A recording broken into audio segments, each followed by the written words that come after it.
우리 다 함께 일어나서 하나님의 말씀 예레미야서 10장 23절 같이 읽도록 하겠습니다. 같이 읽습니다. 시작. 여호와여, 내가 알거니와 사람의 길이 자신에게 있지 아니하니 걸음을 지도함이 걷는 자에게 있지 아니하나이다. 아멘. 우리 옆에 분들과 인사합니다. 해피 땡스기빙. 예. 여러분 정말 잘 오셨습니다. 주님의 이름으로 축복합니다. 오늘이 침례 신청하는 마지막 주일입니다. 이미 침례 다 받으신 분들도 있지만은 또 침례 받으신 분들의 태스크 중에 하나는 안 받으신 분들 격려해서 하나님께로 인도하는 것입니다. 각 구역에서 또 자녀들 가운데 권해서 침례 받게 해주시고, 이 가운데 혹시 중고등부 자녀를 두신 분들이 있다면 가시기 전에 저 뒤에 있는데 NCYC 신청서입니다. 얼리버드가 아마 디스카운트가 있는지 제가 정확히 모르겠는데 부모님들, 청소년 자녀를 두신 부모님들은 쓰셔서 NCYC에 일찍 등록할 수 있도록 도와주시기 바랍니다. 말씀 전하겠습니다.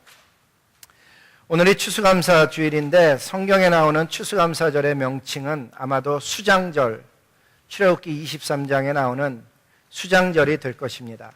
따라서 우리가 추수감사절을 어떻게 지켜야지 하나님 앞에 적절하게 지키는 것인가를 알려면은 수장절에 관한 준수, 그 말씀을 살펴보는 것이 적당하리라 생각이 됩니다. 우리가 신앙생활을 어제 오늘 한 것이 아니고 어찌 보면은 10수년 넘게 하신 분들이 많습니다. 그래서 신명기 16장 말씀을 중심으로 수장절에 대해서 저와 여러분이 꾸준하게 배워왔는데, 저희가 아는 것을 정리해보면 대충 다음과 같이 정리할 수 있습니다. 첫째는 곡식을 거둔 후 7일 동안의 초막, 임시 텐트인데 거기에 거하며 절기를 지켜라. 성경은 그렇게 말씀합니다. 그래서 수장절을 초막절이라고도 불렀습니다.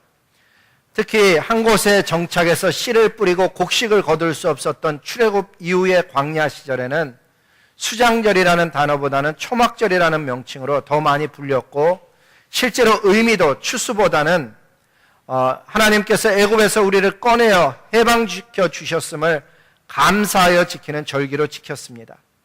오늘날에도 저와 여러분이 똑같이 추수 감사로도 지키지만은 그것은 단순히 그냥 추수가 많아서 감사드리는 절기라기보다는 하나님께서 저와 여러분을 죄에서 꺼내어 해방시켜 주셨음에 감사하여 지키는 절기로 지키는 것도 동일한 의미를 갖는다는 것을 알 수가 있습니다. 오늘날에도 이스라엘의 백성들은 이 수장절을 지킵니다. 그래서 가끔 TV 해외 토픽에 보면 수장절 지키느라고 예루살렘 거길로 이스라엘 사람들이 모여들어서 첫 텐트를 치고 지키는 모습을 보게 됩니다.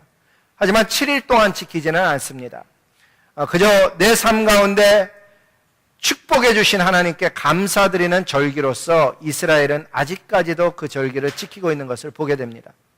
두 번째는 절기를 지킬 때 자녀를 포함한 가족들은 물론이고 이웃들과 함께 즐거워하며 지키라고 성경은 말씀합니다. 밭도 있고 일꾼도 있어서 풍성한 추수의 기쁨이 있는 가정, 그런 집도 있지만은 자기 밭도 없고 추수할 곡식도 없는 그런 사람들도 있을 것입니다. 하나님께서는 추수라는 기쁨의 절기에 하나님의 자녀가 누구는 기뻐하고 누구는 힘들어하는 모습으로 있는 것을 원치 않으셨습니다. 그래서 풍성한 추수를 마친 가정들마다 자녀만 부르지 말고 주변에 있는 이웃들, 심지어 그 지역을 지나가는 여행객들까지 불러서 함께 즐기라고 주님은 말씀하셨습니다. 그러니까 절기를 지킬 때 누구와 함께 지키는가를 가르쳐 주신 것입니다. 마지막은 하나님께서 정하신 장소에서 장차 복 주실 것을 인하여, 그리고 이미 주신 복을 따라 하나님께 힘대로 감사의 예물을 드리며 절기를 지키라고 하셨습니다. 그 말씀을 읽어보면 내 하나님 여호와께서 택하신 곳에서 너는 7일 동안 내 하나님 앞에서 절기를 지키고 내 하나님 여호와께서 내 모든 소출과 내 손으로 행한 모든 일에 복을 주실 것이니 너는 온전히 즐거워하라, 그렇게 말씀합니다. 근데 여러분, 이 말씀을 읽으면서 발견하게 되는 것, 생각하게 되는 게 있습니다. 말씀 배경이 언제라고요? 이미 추수가 끝난 상태입니다. 즉 추수한 것을 다 곡식에 수장한 다음에, 그래서 수장절이잖아요. 창고에 다 넣은 다음에 지키는 절기가 이 절기의 배경입니다. 근데 하나님께서는 엉뚱하게도 그때에서야 뭐라고 말씀하는가 하면 내 수출과 내 손으로 행한 모든 일에 복을 줄 것이니 God will bless you. 그때서야 말씀하는 거예요. 이미 다 끝난 것 같은데. 그러니 너는 온전히 즐거워라고 성경은 말씀합니다. 도대체 이 말씀의 의도가 무엇일까?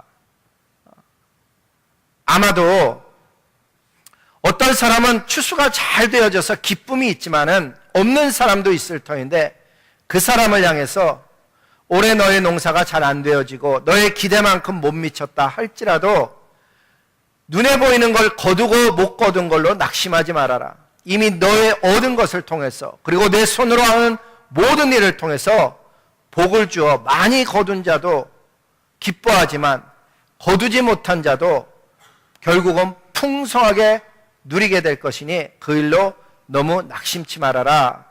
그렇게 말씀하는 것을 볼 수가 있습니다. 우리 흔한 얘기로 하면 같이 배추 농사를 졌는데 옆집은 땅도 넓고 일꾼도 많아서 배추가 풍년이 들었어요. 우리는 일할 사람도 없어서 그냥 배추 조금 심었는데 그 심은 것도 시들시들하고 그 옆에 고추 심었더니 그게 좀 잘 됐어요. 왜 우리는 배추 농사 안 될까 낙심하고 있는데, 여러분 한국에 보면 배추 농사 잘 된 애가 배추 장사한테 좋을 것 같죠. 꼭 그런 건 아니에요. 폭락이라는 것도 있어요. 배추값이 폭락해갖고 배추 농사 지은 건 별로 아닌데 그 조금 지은 고추 농사가 고추값이 뛰어갖고 결국은 비슷해지는 그 인생의 어떤 그런 과정들. 있는 것으로 없는 것으로 너무 그렇게 낙심하지 말며 살려는 거예요. 그렇습니다. 인생 살아보면은 꼭 1등해야만 행복한 것 아니고 큰 집을 구해서 들어가야만 삶이 펼쳐지는 것 아닙니다. 얼마든지 저와 여러분에게 주어진 것 가지고 어떻게 마음 먹고 사느냐에 따라서 행복이 달라질 수 있는 것입니다. 예를 들면 다음 사진 한번 보시기 바랍니다. 이 사진에 보면 좋은 차, 외제차를 안 타도 두 사람이 비 맞으며 걸어가는 행복한 모습이 보입니다. 제가 저 사진을 픽업한 이유는 여학생 손에 우산이 들려져 있는데 접고 있는 것이 행복해 보여서 저 사진을 픽업했습니다. 어떤 사람은 저런 사진 보면 마음이 또 그래요.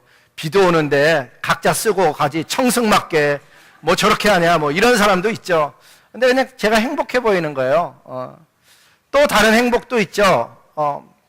다음 사진 보면은 쥐를 찾는 고양이의 눈길과 나무에 붙어있는 쥐 사진인데, 지금 쥐는 손에 맛있는 치즈도 없어요. 하지만 살아 숨쉬는 것만으로도 행복한 눈빛.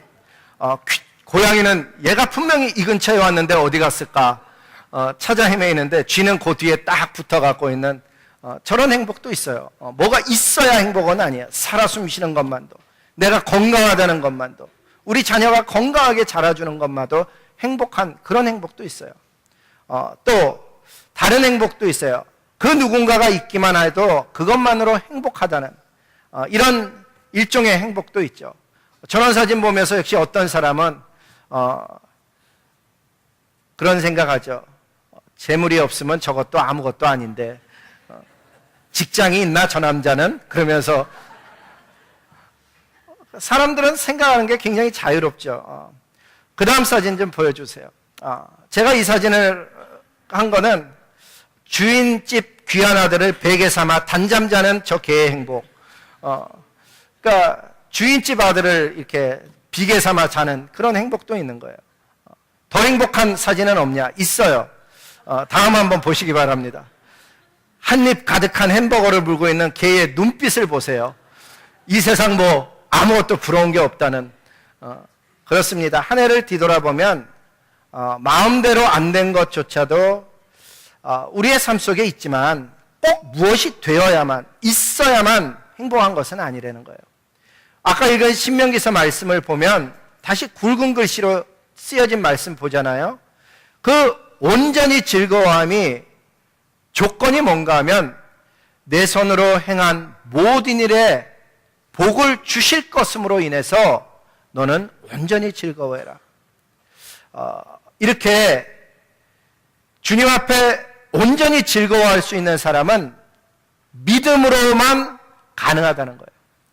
다른 얘기를 하면 하나님에 대한 말씀에 대한 믿음이 있어야만 한 해를 마감해 가면서 하나님 감사합니다 하는 거지, 믿음이라는 것이 작용하지 않으면 상황과 처지와 일어났던 일들로 인해서 온전한 감사, 진정한 감사, 마음에서 우러나오는 감사가 마음속에 쉽게 일어나지 않는 거죠. 그 말씀 계속 읽어 내려가면 이렇게 써져 있어요. 여호와를 배웁되, 그렇게 절기 때 여호와를 배웁되 빈손으로 여호와를 배웁지 말고. 수장절에 빈손으로 하나님께 나오지 말라고 하는데 이것은 수확이 없는 경우조차도 빚을 내서 가지고 나오라는 의미는 결코 아닙니다. 고린도후서 8장 12절에 보면 이런 말씀을 하죠. 같이 읽어볼까요? 시작. 하나님께서는 없는 것까지 바치는 것을 바라지 않습니다. 아무것도 주지 않았는데 내놓으라는 게 아니죠. 하나님께서 수장절에 기대하시는 것은 네가 받은 것을 바탕으로 해서 하나님 앞에 드리라는 거예요. 주일이나 절기나 하나님께 대한 무관심 때문에 아무것도 안 드리며 예배 드리는 그런 모습을 경계한 거지, 없는 것을 빚내서 내라는 그런 모습은 아니죠. 그래서 분명하게 이런 말씀을 하십니다. 같이 읽겠습니다. 시작. 각 사람이 내 하나님 여호와께서 주신 복을 따라 그 힘대로 드릴지니라. 아멘. 그러니까 하나님 앞에 드릴 때 주신 복을 따라 하나님께 드리라고 성경은 기록하죠. 근데 저와 여러분의 삶을 보면 참 어떤 경우에 미련해요. 왜 미련한가 하면은 아껴야 할 때는 펑펑 쓰고 정말 드려야 할 때는 아끼는 그런 모습이 우리의 삶 속에 있는 거죠. 가끔가다 그런 생각을 해요. 하나님 앞에 무슨 생각하는가 하면 드려야 할 때 아끼는 내 자신을 보면은요, 이것보다 더 많은 것을 주실 수 있는 그 하나님을 못 보는 이 어리석음을 용서하여 주시옵소서. 그 생각을 한다고요. 이것보다 많은 것을 주실 수 있는 하나님을 기대하지 못하는 거예요. 여러분 그거 아세요? 자녀한테 선물을 주는데, 뭐 성탄절이 이제 곧 가까워 오지만 선물을 주는데 그 선물을 주는 아빠한테 감사하는 게 더 중요할까요? 선물 자체에 정신 팔리는 게 더 중요할까요?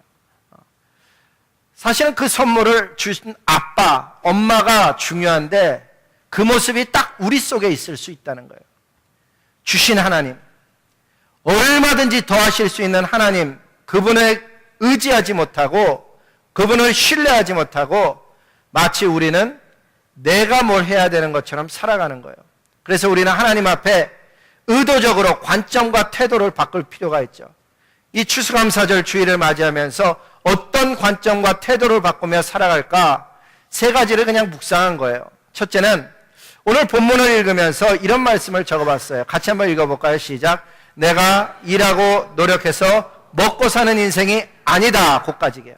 내가 일하고 노력해서 먹고 사는 인생이 아니다. 그럼 뭐냐 이게? 내 인생이 누가 먹여주냐? 그 밑에 제가 뭐라고 적었는가 하면 하나님께서 저와 여러분의 일터, 직장을 통해서 하나님 잘 섬기고 가정을 돌보라고 먹여 살려주시고 입히시는 것이라는 거예요. 오늘 본문을 다시 잘 읽어보면 이렇게 되어 있습니다. 여호와여, 내가 깨달은 것은 사람의 인생길이 나에게, 자신에게 걸어가는 사람에게 있지 아니하고 걸음을 지도하는 분이 따로 있는 것 같습니다. 그 이야기 하는 거거든요. 내 인생길을 결정하는 권세가 나에게 있지 않다면 누구에게 있을까? 성경은 그 답을 이렇게 얘기합니다. 같이 읽겠습니다. 시작. 사람이 마음으로 자기의 길을 계획할지라도 그의 걸음을 인도하시는 이는 여호와시니라. 인생길을 지도하고 인도하시는 분이 여호와 하나님이라고 가르쳐줍니다. 그렇다면 우리의 반응은 어때야 될까? 가장 먼저는 인생길 속에서 하나님께 여쭙는 거예요. 필요할 때 구하는 것이죠. 왜? 우리 인생길을 주관하시는 분, 주권자가 하나님이시라기 때문에. 근데 주의할 것이 있어요. 하나님께 기도로 여쭙는 것, 아뢰는 것과 기도로 자기의 뜻을 관철시키는 것은, 요구하는 것을 이루려고 떼쓰는 것은 약간 다른 태도라는 거예요. 기도를 드릴 때 주의할 것은 주인이 하나님이시고 내가 종인 거죠. 아버지가 주권 가지고 있고 나는 그의 자녀인 거예요. 때로는 자녀가 원하는 것을, 어때요 여러분? 자녀 길러보니까 아빠 게임기 사주세요. 이왕이면 한 1,500불짜리 사주세요. 그런데 그 이야기 듣고 공급하는 아빠, 자비로운 아빠, 그래갖고 2,000불짜리 사주는 그런 아빠는 없죠. 우리도 똑같아요. 하나님 앞에 기도할 때 사는 게 힘드니까 뭐 그럴 리는 없겠지만 그냥 가정에서 얘기한다면 사는 것도 힘든데 복권에 당첨되게 해주세요.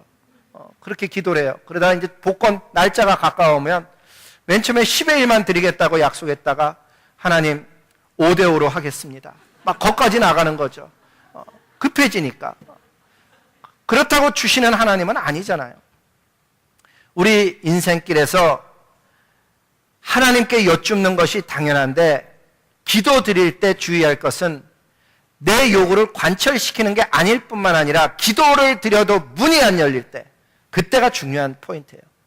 기도하는데도 응답이 없는 것 같을 때를 경험할 때 바로 그때 당황하거나 의심하거나 두려워하는 것이 아니고 오히려 믿음을 더 달라고 담대히 기도할 수 있는 하늘의 사람 되시기를 주님의 이름으로 축복합니다. 기도에 있어서 가장 큰 적은 의심이에요. 오죽하면 성경에서 의심하는 자는 바람의 물결에 요동하는, 물려 요동하는 바닷 물결에 있는 그런 것과 똑같으니 응답받을 줄 생각 말라고 말씀하셔요. 그렇게 의심의 물결이 일어날 때 믿음의 방패를 더욱 크게 하고 하나님의 말씀의 검을 붙잡고 승리하는 하늘의 사람 되시기를 주님의 이름으로 축복하는 것입니다. 인생을 하나님께 맡기고 의지하는 것은 전혀 무책임한 태도가 아니고 종교적으로 현실을 회피하는 태도도 아닙니다. 하나님은 이런 말씀으로 우리에게 다가오셨습니다. 같이 읽겠습니다. 시작. 내 길을 여호와께 맡기라. 그를 의지하면 그가 이루신다라고 성경은 말씀해 주셔요. 문제는 하나님 앞에 맡길 수 있느냐 하는 그 문제이기도 하지만은 이 말씀을 읽을 때 내 길을 여호와께 맡기라 이렇게도 읽혀지지만 너의 사역을, 너의 자녀를, 너의 앞날을, 너의 비즈니스를, 내 삶 속에 고민하는 것을 하나님께 맡겨라고도 읽혀지는 거예요. 문제는 진짜 맡길 수 있느냐라는 믿음의 문제라는 것이죠. 하나님 앞에 맡기라고 주님은 말씀하시는데 마치 내가 해결해야 되는 것처럼, 내 인생길을 내가 노력해서 먹고 사는 것처럼, 내가 수고해서 내 자녀를 가리키는 것처럼 내가 붙들고 있음으로 인해서, 하나님께 맡기지 못함으로 인해서 그 문제가 더 오래, 더 미궁 속으로 빠져들어갈 수 있다는 사실이에요. 아무것도 보장이 안 된 광야 학교로 하나님께서 저와 여러분을 들여보낼 때가 있습니다. 아무나 광야 학교 들어가는 것 아니에요. 구원받은 백성들만 광야로 들어가죠. 그 광야 학교에 들어갈 때 두려워하지 말아야 하는 것은 하나님이 요구하는 것 딱 한 가지만 요구하셔요. 하나님을 믿는 것, 하나님만을 섬기는 것, 그분만을 사랑하는 것, 딱 그것밖에 원하는 것이 없어요. 광야 생활 40년 동안에 하나님께서 그 백성에게 일관되게 요구하신 것, 딱 그 내용이에요. 하나님만 섬길 수 있는가? 하나님만 신뢰할 수 있는가? 광야에 아무것도 없어요. 광야로 우리의 삶이 내몰릴 때가 있습니다. 그때 소원하기는 하나님 앞에 더 바싹 엎드리고 하나님의 그 은혜와 능력과 긍휼을 바라며 하나님 앞에 바싹 엎드려 기도하는 거예요. 그 광야로 내몰렸다고 생각되는 인생들마다 더 일찍 일어나는 거예요. 아침에 더 일찍 일어나서 하나님의 말씀을 볼 뿐만 아니라 더 운동하고, 왜? 힘들고 어려울 때 몸마저 어려우면 정말 더 힘들죠. 살아나는 방법은 내 영이 살아나는 것처럼 내 육이 살아나고 내 정신이 살아나야 되는데, 하나님 앞에 그 광야로 나갈 때마다 오히려 더 하나님 앞에 경건한 삶, 오히려 거룩한 삶, 오히려 운동하며 더 일찍 일어나며 꿈을 가지며 가꾸는 삶으로 더 하나님 앞에 다가서는 거죠.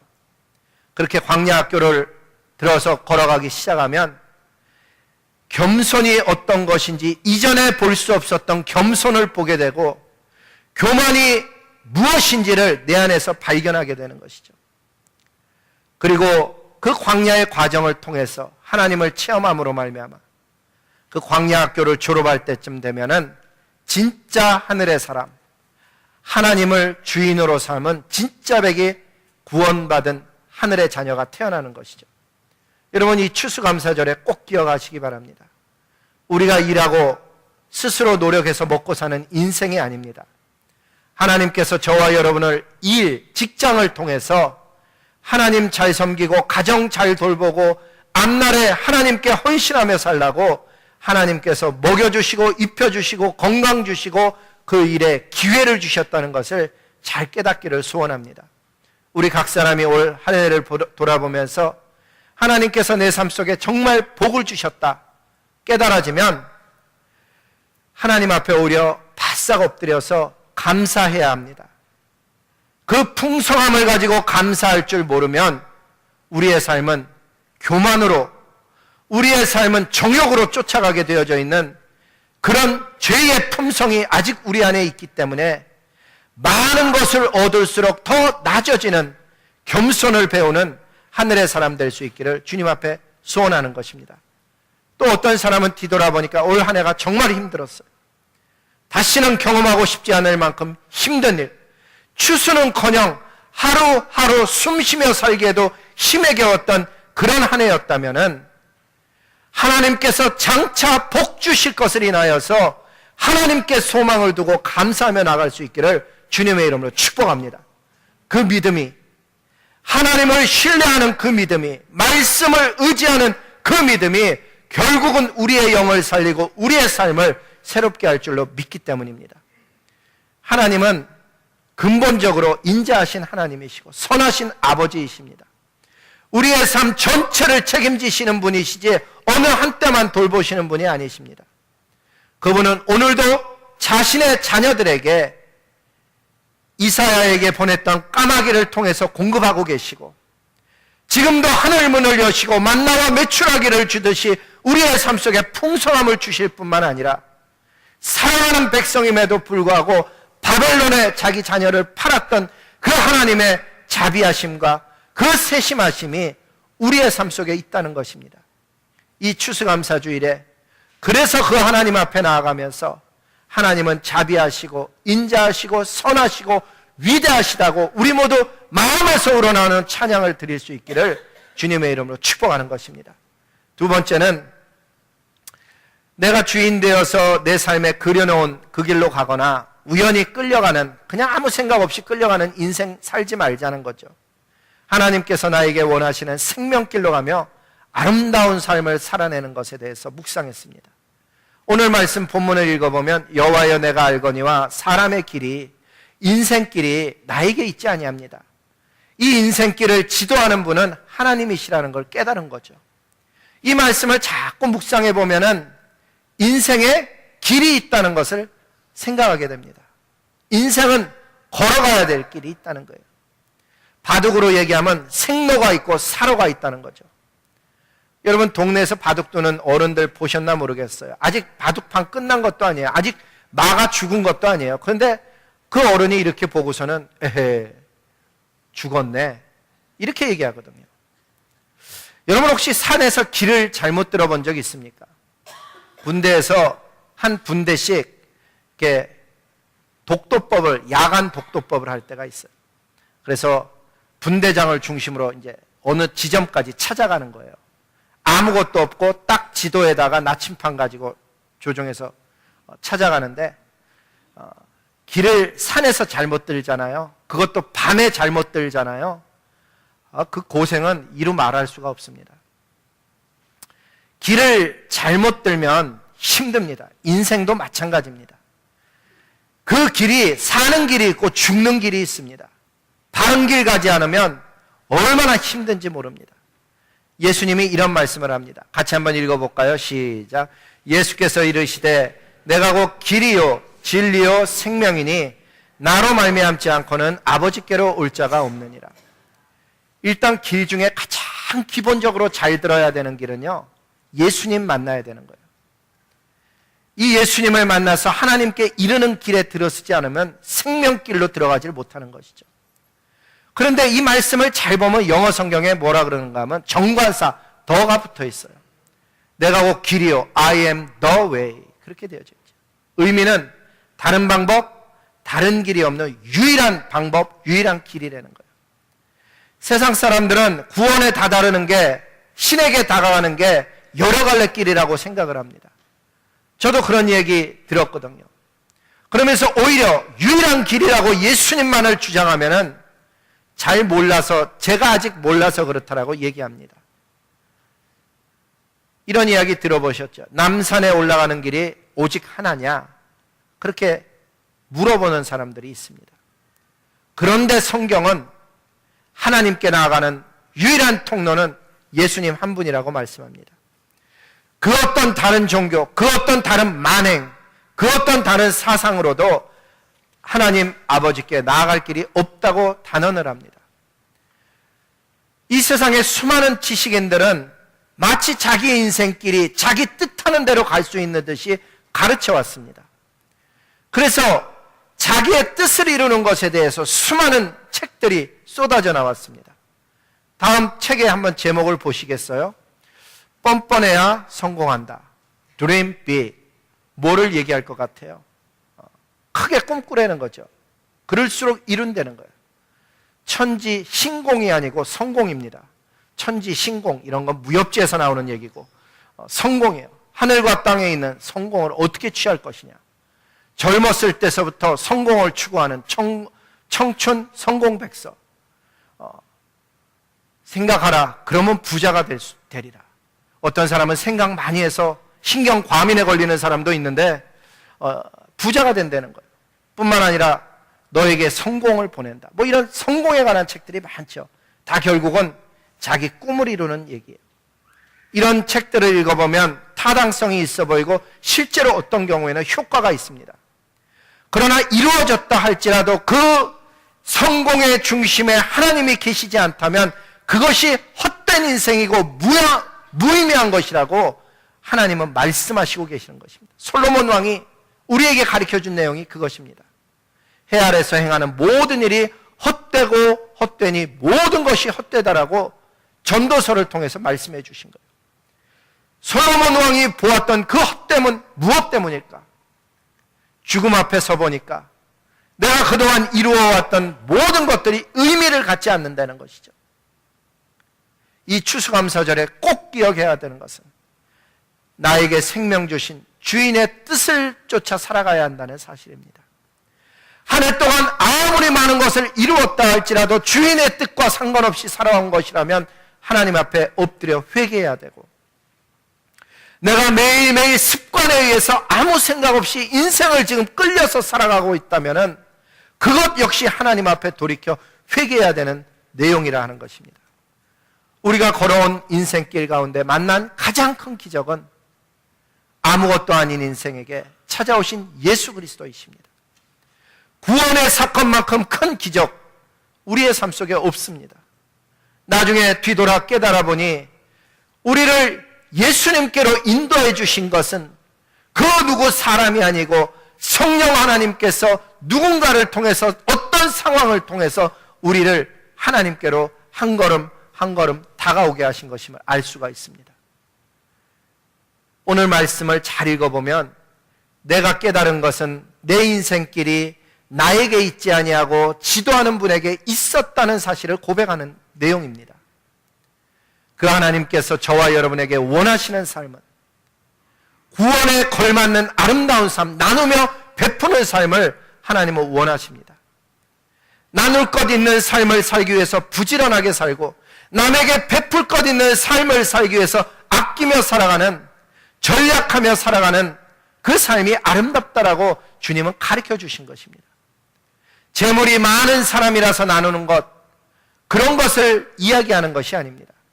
인생 속에 하나님을 만나고 보니 하나님 아버지가 내 아버지가 된 사실이 그 자체가 나의 삶을 풍성케 함으로 인해서 모든 것을 나눌 수 있는 하늘의 사람 되는 것이 이 성경의 위대한 비밀입니다. 이 추수감사절을 맞이하면서 그래서 기도가 변하죠. 주님, 저의 삶이 해가 가면 해가 갈수록 더 많이, 더 자주 사람들과 내가 가진 것을 나누는 삶 살 수 있게 그런 여력 있는 삶을 살도록 주님 도와주시옵소서. 내가 주인이 되어 내 마음속에 그려놓은 그 인생길 가지 말게 하시고 하루하루 그저 상황에 끌려가는 우연한 인생길 가지 말게 하시고 아버지 하나님께서 저에게 원하시는 그 생명길로 가는 아름다운 삶 살도록 주님 도와주시옵소서. 이렇게 기도하며 추수감사절을 맞이하는 것입니다. 마지막은 신앙훈련에 있어서 어찌 보면은 많은 말씀이 도움이 될 것 같지만 실천하지 않고 듣기만 하는 많은 말씀은 오히려 장애가 된다고 볼 수 있습니다. 내 인생 속에서 하나님의 말씀 하나 혹은 두세 가지만이라도 확실히 붙잡고 살기를 소망하는 거예요. 그래서 이 마지막은 한 말씀이라도 제대로 실천하며 집중하자는 의도로 이렇게 적어본 거예요. 신앙생활의 연수가 많아지면서 들은 말씀이 많습니다. 정말 많은 설교도 들었는데 그 어느 것 하나도 제대로 붙들고 살지 못하고 있음으로 인해서 하나님의 말씀이 능력으로 나타나지 않는 것을 보게 됩니다. 어떻게 할까? 이 11월과 12월 달, 이 달만이라도 하나님은 위대하시다. 이 말 한마디만 딱 붙잡고 하루 3번 이상 고백하며 살아도 인생은 변합니다. 한번 같이 다음 말씀 읽어볼까요? 시작.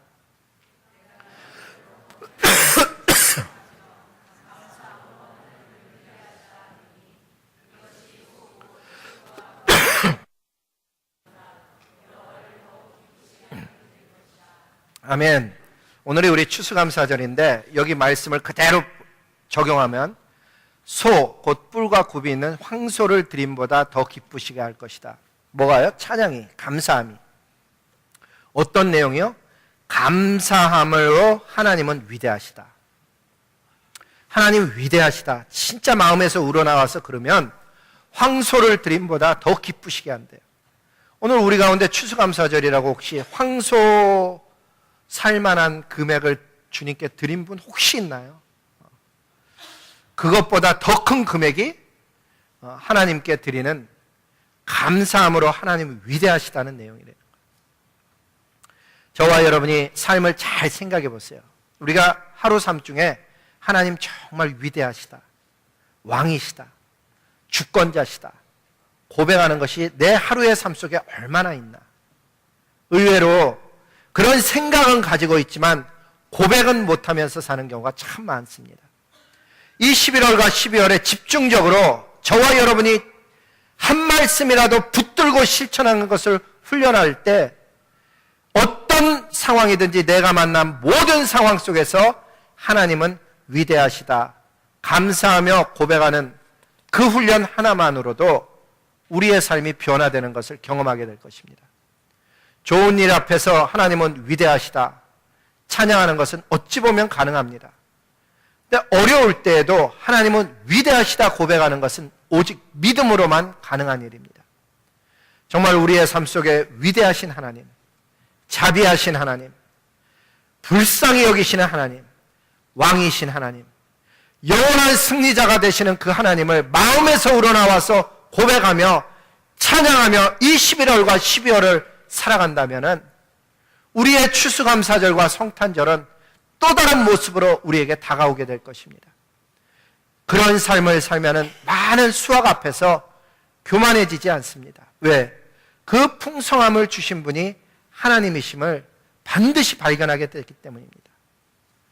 반대로 한 해를 맞춰가면서 정말 힘든 한 해를 만났다 할지라도 낙심하지 않습니다.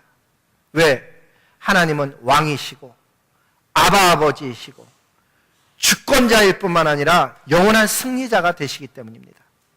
그 하나님 때문에 그 힘든 일 앞에서 쓰러지는 것이 아니고 오히려 우뚝 서가는, 견고해지는, 깊어지고 넓어지는 하늘의 사람 될 줄로 믿습니다. 오늘도 이러한 추수감사절을 깨닫게 하시는 그 하나님을 향해서 왕이신 나의 하나님 고백하며 주님 앞에 나아가는 저와 여러분 될 수 있기를 주님의 이름으로 축복하는 그런 추수감사절입니다. 우리 다 함께 일어나서 왕이신 나의 하나님 두 번 찬양한 다음에 잠시 기도하는 시간 갖도록 하겠습니다.